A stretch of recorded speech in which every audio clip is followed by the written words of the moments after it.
Hello, everyone, and welcome to a new episode of Trying to Solve a 100-Year-Old Family Mystery. And this is part 9, and it's called Another Adoption. And that's right. When I started researching the line of my adopted great-grandfather, and, if you saw the previous episode, we did figure out the family that of his biological father. It's between two brothers, but we figured out the family. But as I started researching that line, I realized pretty quickly that there was another disruption. So let's get into this. So here's our family tree here of the ancestor that we were able to go up to. And this goes up to Hamilton Wade Brown. His son, Stephen Brown, was the grandfather of my great-grandfather. So if you remember in the previous episode, we figured out that my great-grandfather's birth father was either John Carey Brown or his brother Jerome Claiborne Brown. And that his parents were Stephen and Lucy, and Stephen's father is Hamilton, and his mother is Matilda. We've been able to find multiple DNA connections to Hamilton Wade Brown and multiple DNA connections to Matilda Pennington and her line. So we definitely have the correct family. We've also been able to find DNA connections to Lucy's family. So we know that we descend from Stephen and Lucy and Hamilton and Matilda. All right, so that brings us... Oh, and here's a picture of... So the caption underneath, this came from the descendants of Sarah Leoma Brown, which is the sister of John and Jerome. So her parents, which would also be John and Jerome's parents, are in the front seat. So this is Stephen Madison Brown and his wife Lucy Evans. And the grandparents of these are Stephen's parents are in the back seat. So this is Hamilton Wade Brown and Matilda Pennington.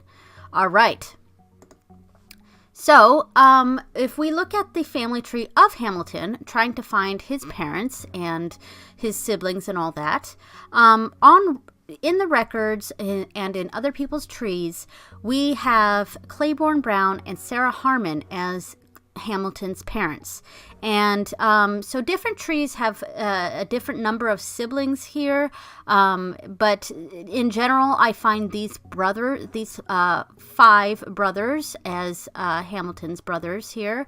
So and Claiborne does not have any parents on record. Obviously, he had parents, but we can't seem to find parents on record or any records connecting him to any parents. So we have to go through Sarah Harmon, and her parents were Maggie Scholin and Johann Hans Peter Harmon. Now, Maggie Scholin's line, that one actually goes pretty far. There's a very questionable Native American link on this line.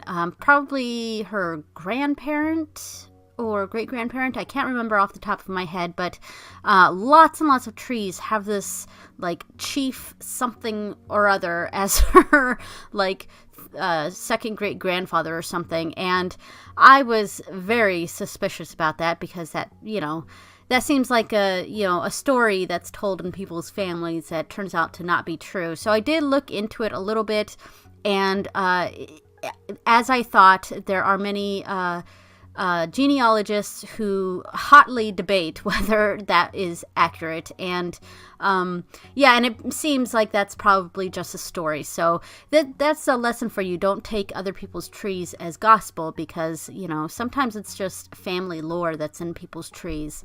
Anyway, so if you have a keen eye, I'm sure you've noticed something suspicious going on here, and I'll give you you should pause right now and look at the screen and see if you see anything suspicious with the people here on this tree. All right, so pause. All right, so if you noticed the dates. Well, first off, let's look at Hezekiah here. So the dates for Claiborne and Sarah, their birth dates, are an approximate. They're pretty varied, but they are between 1760 and 1765. I've seen some records say 1763, but it's basically between these dates are their birth dates. But look at Hezekiah's birth date here, 1774. So if these exact dates were correct, then Sarah would have been 9 and Claiborne would have been, 14 when Hezekiah was born? And that seems extremely unlikely. So, so that's not right.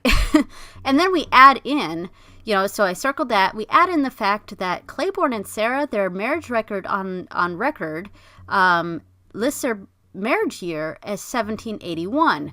So there we go. We've got quite an issue here.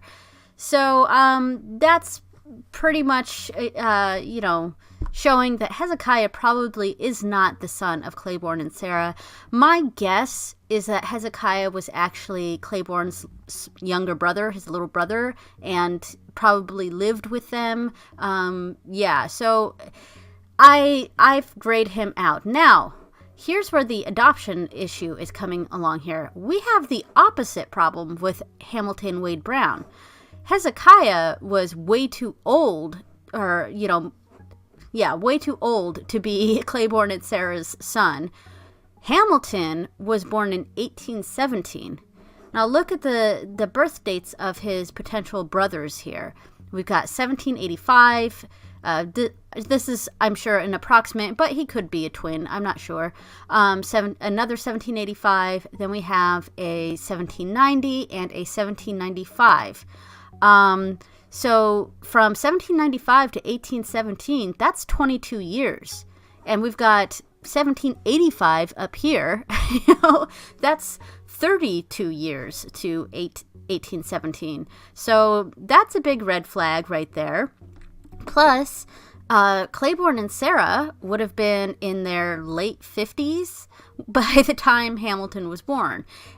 While that's technically possible, I guess, more so for Claiborne than Sarah, because Claiborne can have children until he dies, but Sarah, is a bit limited by biology, and it's not unheard of that women nearing 60 have given birth, but, extremely unlikely. So it's very possible that Hamilton wasn't actually their son.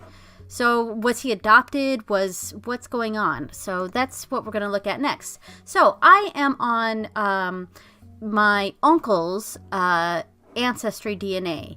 My uncle and my aunt, my dad's siblings, have their DNA on Ancestry, and they've allowed me access to that. So we're going to be looking at the ThruLines option here, and this is a new feature on Ancestry.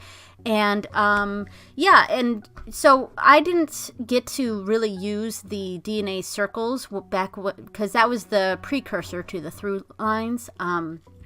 And I didn't actually have access to that when they had that. I didn't have access to my uncle and aunt's ancestry DNA when they had DNA circles. So I don't have a revert back to DNA circles down here like some people do. So I just have the ThruLines. And that's great because ThruLines has been a really great source. So one issue, though, is if you have adoptions or NPEs in your family. NPE means non-parental event. Basically, an NPE is someone who grew up believing they were part of one family, but it turns out through, usually revealed through DNA that either their father wasn't their real father or neither one of their parents were the real parents, something like that. So that's what NPE means. And so if there are adoptions or NPEs, ThruLines will often not be helpful or because they won't show that. So the way ThruLines works is that they get a common ancestor, and I'm going to go to the next page here. I can't scroll down because this is a screenshot, but and I've started this at my the grandparents for my uncle. I'm not going to show his parents because they're still living, but I've kept this at the grandparents. So the reason these people are on here is because other people have descendants or have them in their tree. They're basing their through lines on other people's trees. And that comes with its own sets of problems, because if you're wrong, then other people's trees are often wrong. So, but so the issue is that before now, because as you see now, I have Jerome and Edna as the potential parents of Vernon here. They didn't show up before. I didn't have Jerome or Edna on this list at all. And honestly, I didn't have Loretta's side either. So Vernon and Loretta were my great-grandparents. And I don't think I ever really mentioned this in a previous video, but we all know that Vernon was adopted, but Loretta was also adopted. Both of my grandfather's parents were adopted. The thing is that her story is much different. She was actually orphaned. Both of her parents, Frank and Dora, they died while she was a child. And so she was adopted by family friends. So while she was adopted as a young child, we know who her parents are. So there's no real mystery with that side. There is another mystery, though, but we'll do that in a different series. But anyway, so neither one of them showed up, or their parents showed up before. So what I did, I had to work around, and the reason is because, no one else's trees had Jerome and Edna as Vernon's parents, of course. And by the way, I put Jerome as the father of Vernon, even though it could be his brother John Carey. And that's because Jerome was much closer in age to Edna. John was 18 years older than her, whereas Jerome was 10 years older than her. And while it's still totally possible that it's John Carey Brown, we just think it's more likely that it's Jerome, and it's easier to just pick one as the potential father until we know for sure. And once we know for sure, we can go through and fix those trees. And by the way, we also have in the trees notes saying that the birth father of Vernon could be his brother John. So we've made sure to make that clear in the tree, but we do, for the sake of ease, we do have Jerome as his father. Anyway, the workaround for getting the adoptive families to show up in your through lines is it's really tricky. I hope Ancestry fixes this issue with adoptions and NPEs situations, because otherwise, with not doing this, they weren't showing up at all. It was only my uncle's maternal line that was showing up for him, and it was kind of a pain in the butt process to do this. But I followed a tutorial by another YouTuber. I believe his channel is called DNA Family Trees, and I will leave a card pop-up to his video up there, and definitely go check that out if you have adoptions or NPEs in your family, and follow his instructions on how you can work around this situation. And once I did that, it worked, and all of my my uncle's paternal line showed up for him at that point once I did that. So definitely go check that out. That's one way to fix this issue. So what the great thing about ThruLines is that we can find DNA connections, and this is through Stephen Madison Brown, which was Jerome's father. And here we have his daughter, Sarah Leoma Brown. She was the Carruthers line. If you remember from one of our previous videos, when we first started getting matches descended from the Carruthers line, we thought maybe the Carruthers were our ancestors, but it turned out it was Sarah who was our connection to Stephen Madison Brown. It was the Brown side that were our ancestors. But anyway, so if, as you see here, here's my uncle, here's my aunt, and here is a DNA match. And we only have one listed down here, even though we have multiple descendants of Sarah Leona Brown in our DNA matches. There was only one that had the tree that they were connecting. So there is one match here, so that's great. And if we go up even further to Hamilton Wade Brown, we find a whole bunch of matches, because here under William, we see 7 different DNA matches, 1 under Jane, 2 under Stephen. That's the 2 previous matches to my uncle on the previous slide. Then we've got 1 match under Martha, 1 under Mahala, and 2 under Nancy. And these aren't the only DNA matches that we have that are descendants of Hamilton Wade Brown. We have many more, but as I said, these are the ones that had trees that ThruLines is connecting with. So the next one, we went up even further, and I clicked Hamilton's mother, Sarah Harmon Brown, or Sarah Harmon. Now, as we said, we're pretty sure that Sarah is not the biological mother of Hamilton Wade Brown, but could she still be related? And this is what ThruLines had really helped with, because before this, we couldn't really connect any other family member of Hamilton to us. So here we see his brother Lewis Brown, and this is under my uncle's DNA account. We have 2 matches down here that link up to Lewis Brown. Now, the thing with ThruLines, you do have to double check and make sure that this is a valid line. And, because if you get just one match, it's, any match is suspect. You have to look into it. You can't take it as gospel. You have to do the research and make sure that this line is valid and makes sense. And you also have to make sure that you're not connecting to these people through other branches.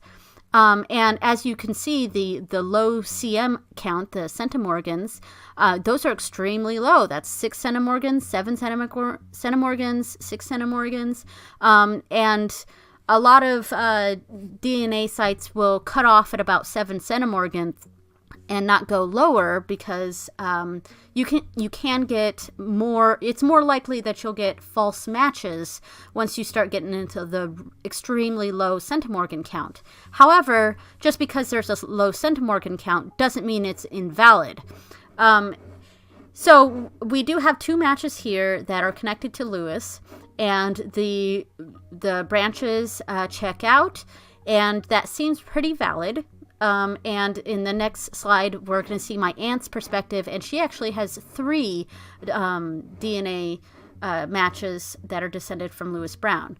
So you might wonder, why would a brother and sister have different DNA matches?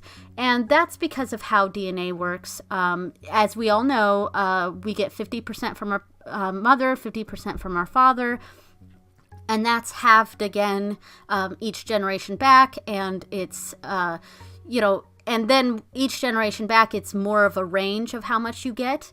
So there's more wiggle room there.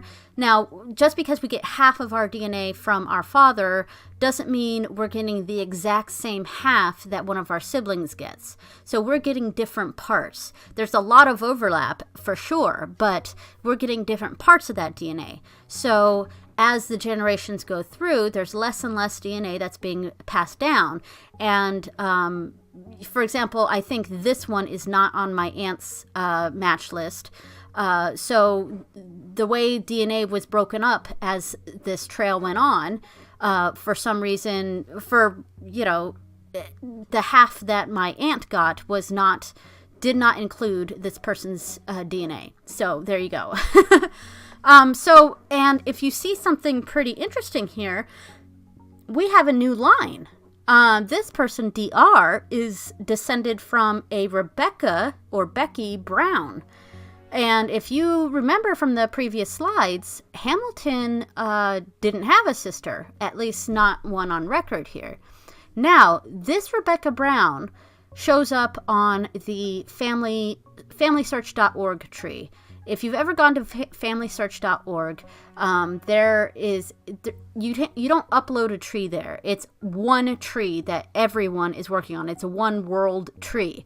So in the entry for Hamilton Wade Brown's parents, Claiborne and Sarah, there's listed a daughter, Rebecca Brown. Now, I didn't add her to our main tree simply because I couldn't find any sources connecting her to this family. And there also seemed to be some collaboration questions from other users that Rebecca Brown may have been the daughter of a James Brown and Emily Clow, I think. So there was a lot of question around whether Rebecca Brown was actually Hamilton's potential sister or not, the daughter of Claiborne and Sarah. So I didn't add her in our tree. However, we seem to have a DNA connection to one of her descendants. Does that confirm that Rebecca Brown is actually the daughter of Claiborne and Sarah? Well, no, because one, we only have one connection here, and I'm not completely sure that this is a valid line. There are some questions. For example, I had a hard time finding whether or not John was actually Moses' son. Because a lot of trees didn't have John listed at all, but a couple did. So that's something I'm going to have to look at to see if that's even correct. Second, this could just be coincidence. We could be connected to this DR person through some other line that we haven't figured out yet. And or we could not be connected to this DR person at all, and this could be more of a chance match, which could happen the lower you get with centimorgans. So here's my aunt's view here, and this person here was the same one that was on my uncle's match list, but these are two new ones, and these are also descendants of Lewis Brown. So and these seem to check out as well. So I think it's safe to say that Lewis Brown is connected to Hamilton Wade Brown. So we finally found one connection to this family to Hamilton, and a possible connection to a Rebecca Brown. Now, after I saw Rebecca Brown in our list here, I did end up adding her to our family tree, though with a note and a public comment on there saying that this is unverified. I've used the new the new tree tags and labeled her as unverified and put in the comments that, the caveats of her being in the tree. But I did add her to the tree after this, and we'll see how that goes. So we have 3 matches that are descended from Lewis Brown here, 2 from the previous one, though one of them was the same. So 4 total matches. There we go. And of course, here's my aunt here. All right. So now let's go up a line. Let's see if we're actually connected to Sarah Harmon, because before we were looking at Sarah Harmon's descendants, and that doesn't confirm that we connect to her, but it did confirm that we connect to Lewis, which was Hamilton's potential brother. So let's go up a line and see if we're related to Sarah herself. And to do that, we have to see if we're related to her parents, or if the lines go up to her parents, if we're related to her siblings. And it looks like we are. I can't scroll across the screen because this is just a picture, but Margaret and her husband Hans, they had many children. So this line goes a bit. It's several pages here of matches. So you see 4 matches, 13 matches, 4 matches, 3 matches. Totaled, it was 34 DNA matches, and this is on my uncle's perspective. When I switched to my aunt's perspective, she actually has 45 DNA connections to Maggie Cholin. So, I think, sure, I haven't gone through each and every match, but it seems pretty likely that we are connected to Sarah Harmon. So what does that mean? What's the hypothesis here? So Hamilton Wade Brown seems to be way too young to be the child of Claiborne and Sarah, but we are connected to Sarah, and we are connected to one of the potential brothers of Hamilton. So does that mean could Claiborne and Sarah actually be Hamilton's grandparents? And that seems very logical. One of their children possibly had a child. Maybe, since these are the early 1800s here, we're talking about, shame upon a family if a child is born out of wedlock. So it's certainly possible that grandparents would take on a child of one of their children and claim it as their own. So that's certainly possible. Could Lewis be his actual father? It goes along with Claiborne and Sarah being his grandparents. We know we're connected to Lewis, so could he be the actual father? Quite possibly. And one of the ways we'll find that out is with Y DNA. And, we wouldn't necessarily for sure find it out, but it would guide us in a direction. About whether Lewis or whether his father was a Brown or someone else. And if it was someone else, then that means could Rebecca or another unknown sister be his actual mother? Now, I will say that it's probably not Rebecca, because Rebecca was born in 1783. So she would have been basically the oldest of the siblings. And by the time Hamilton was born, I believe she had already been married. She was already married. So I don't, it doesn't seem logical that she would give a child to her parents to raise if she's married, So it's probably not Rebecca. But I actually think the possibility that there's another unknown sister is more likely, even considering the possibility that Lewis is the father. I think it's more likely that it's an unknown sister. There's a lot of questions about this family itself, about who is in the family, and yada yada. So I think it's very likely there could be an unknown sister that we just don't know about.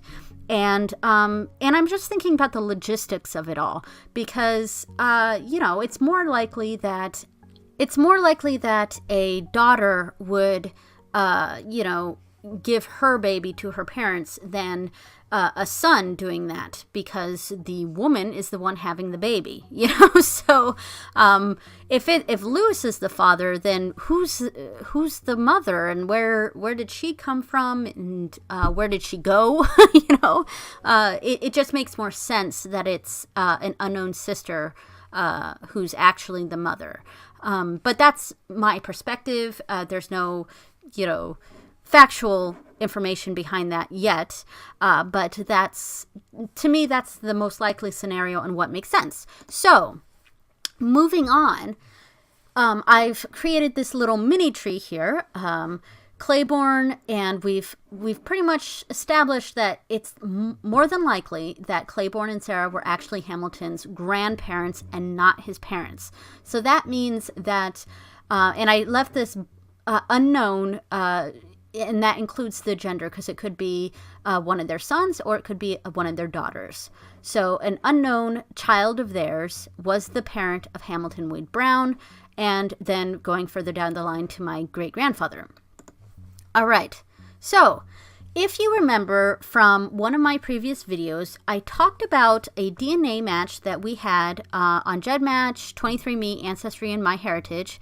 And this was the same guy. He was on all of these platforms, and we matched with him, of course, on all the platforms. Now, his tree is private on MyHeritage, so I couldn't check that. But he does have a tree attached to his DNA on GEDmatch. And I'd gone through his tree, and there was a Brown line, and it was leading up to a William Riley Brown and his father, Sterling Brown. And I thought, could these Browns be connected to our Browns? And I could not find any paperwork or any paper trail connecting William Riley Brown to Hamilton Wade Brown. So, I just figured, you know what, this is probably just a case of Brown being a super common name, and I'm putting too much stock in the Brown surname here. So, it's an extremely common surname, so it could have just been coincidence, and I kind of just let it go. But it was a bit frustrating because this one match, somewhat high on our list, around the same as the Senna Morgan match is around the same as the descendants of Hamilton Wade Brown. So, it was frustrating not knowing how we were connected to this guy. And here's a picture of him. This is William Riley Brown. So his father was Sterling Brown, and in fact his name was William H., and he went by Sterling Brown. Now, there are conflicting records. Some give his birth date as 1782, and some give his birth date as 1792. Unsure which one.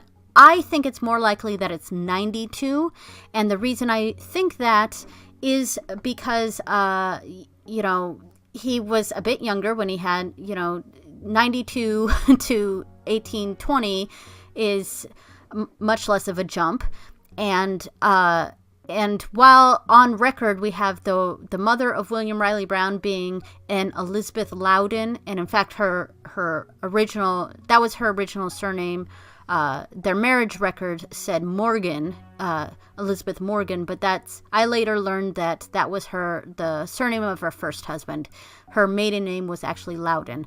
So Sterling and Elizabeth married when William Riley was 25 years old. So she's not actually his mother, even though that's what everyone has in their trees. His mother is unknown. I don't know who his mother is, but it wasn't Elizabeth Loudon because, like I said, he was 25 years old when she married his father. So there we go. So then I started finding match after match after match, mostly on Ancestry, with my uncle and my aunt, match after match after match of people matching my uncle and also matching the descendants of Hamilton Wade Brown, who were descended from William Riley Brown. So William Brown had 2 wives, and he had at least 5 children with each wife. He had a bunch of kids. And we found DNA matches from both of those families of his, from both of his wives. So we are definitely connected to William Riley Brown in some way. And William Riley Brown is definitely connected to Hamilton Wade Brown in some way, because the descendants of William Riley Brown, they don't just match us, they also match the descendants of Hamilton Wade Brown. So, what does that mean? There's no paper trail connecting these 2 families at all. I can't find any connection to them. And I also put them on the same line because if we look at the birth dates, we have Hamilton born 1817 and William born 1820. That's along the same, line there. So that would make Sterling along the same line as Hamilton's parent, potentially. So I put Sterling's father as unknown here. However, there are several trees that list a James Brown as Sterling's father. And I will put his name in here a little bit later. So one hypothesis here is that Claiborne, and I know Sarah's name is still on here, but we're just talking about Claiborne here, that Claiborne and Sterling's father are brothers. That would make Hamilton and William second cousins. And another piece of evidence that does sort of connect us, though this is a loose evidence, but they were from the same state. They're Claiborne and Sterling were both born in Virginia.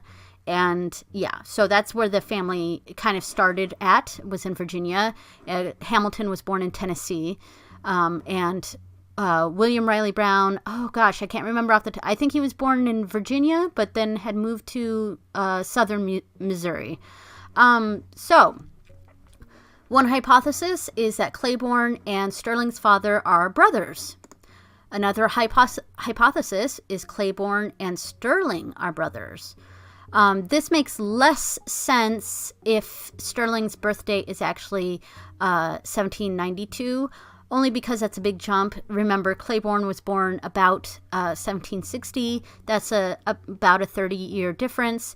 Again, it could be possible that Sterling was actually born in 1782, like some records state, but even that is a bit of a big jump, but it's still possible. Claiborne and Sterling could be brothers or half-brothers. Another possibility, Claiborne is Sterling's father. That's certainly possible. I mean, if he was, especially if he was born in 1792, even 1782, Claiborne was married by then, so that's certainly possible. And that's, that's a potentiality. So I did put James Brown back in here. This is what several people have listed as Sterling's father. Now, if we look at this date, we see 1742. That's quite a bit older than Claiborne's 1760. And especially if I think one record showed his birthday as 1763. I mean, that would make James Brown 21 years old when Claiborne was born. So another possibility is James Brown is Claiborne's father, and Claiborne is the father of Hamilton's parent and Sterling Brown. As of right now, I actually think, the dates line up with this, the DNA lines up with this, that this is probably, a likely scenario.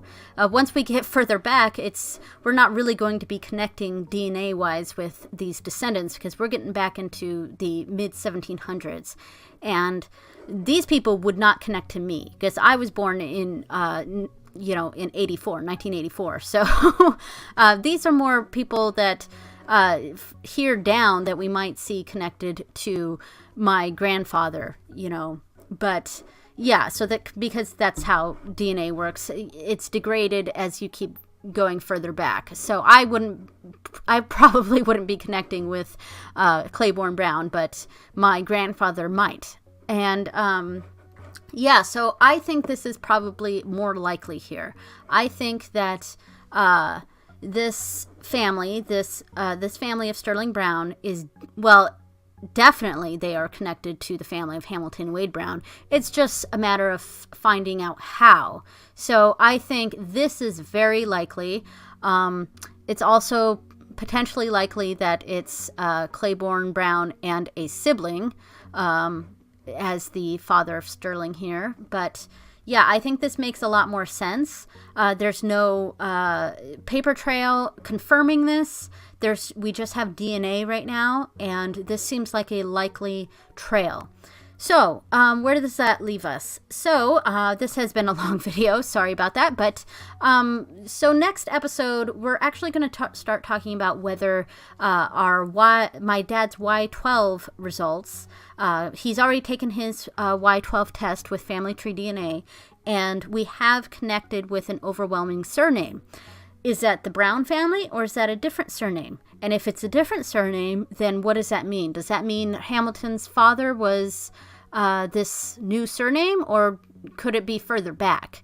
We don't really know. But I will also be checking other families that we connect with that also connect with the Hamilton Wade Brown's family, and we'll see where we go from there. All right. So thank you so much for watching, and I will see you next time.